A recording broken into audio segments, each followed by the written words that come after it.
Hello and welcome to another Adobe Connect training session. During this session, I'm going to spend some time talking to you and showing you how to change the rights of participants during a lesson. Reasons we might want to change the rights of participants during a lesson, or our students, is we might want them to respond using the drawing tool, or we might want them to write in various note pods inside our lesson. At the moment, if anyone's a participant, the only thing they can do is respond to polls or respond in the chat box. So you kind of limit what they can do. So what I want to show you is I have this lesson set up from previously. I have my lesson set up for a stage 5 student on the Vietnam War, where we're going to be talking about various sources.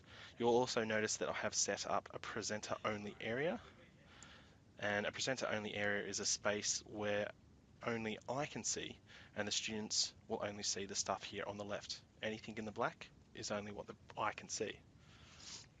So what I'm going to do now is I'm going to select a student, Reese, and you'll notice when you drag the mouse over them or you click on them, you'll have a whole bunch of different options that you can do with a student in the lesson. You can start a private chat, so maybe you want to ask them a question privately outside of the chat box. You can do that there. You can enable their microphone if they want to speak during the lesson. You can ask them if they'd like to use their video or their webcam.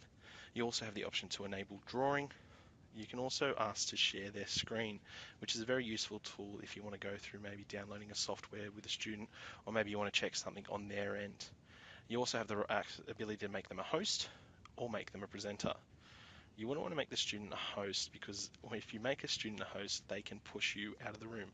So the only thing we'll do is we'll make them a presenter. However, before we make anyone a presenter in the room, you will need to turn off your presenter only area. So if I had notes or anything that I didn't want students to see, or answers to a question in my presenter only area, as soon as I make this student Reese a presenter, he can see that. So before I make Reese a presenter, I'll go up to my meeting, I'll turn disable presenter only area, and it will go away, and I'll be left with the screen that the students see. Then I'll go over and I'll click on Reese. I'll make my way down, I'll make him presenter, and what you'll notice is that Reese will now jump up into the presenter drop-down box. He's now a presenter. He has the ability to write on various note pods. He can click on a document, he can click on draw, and he can use the pen tool or the box tool or the text tool to draw inside a document. When you're finished with Reese and you don't want him to do any more activities inside the web lesson, or if you want to get him to stop what he's doing, you then click up on Reese and you make him back to a participant. And once he's a participant, he can't write in any of the note boxes anymore. He can't draw on any of the sources. He can only type back in the chat box. Now, if I wanted to get any sources that are in my presenter only area, I'll go back and I'll turn that back on. And you'll notice that all those sources are still there. They haven't gone anywhere. So I can then now move anything across that I want to talk about, and move anything that I'm finished with back over in the presenter only area. And then we can move on.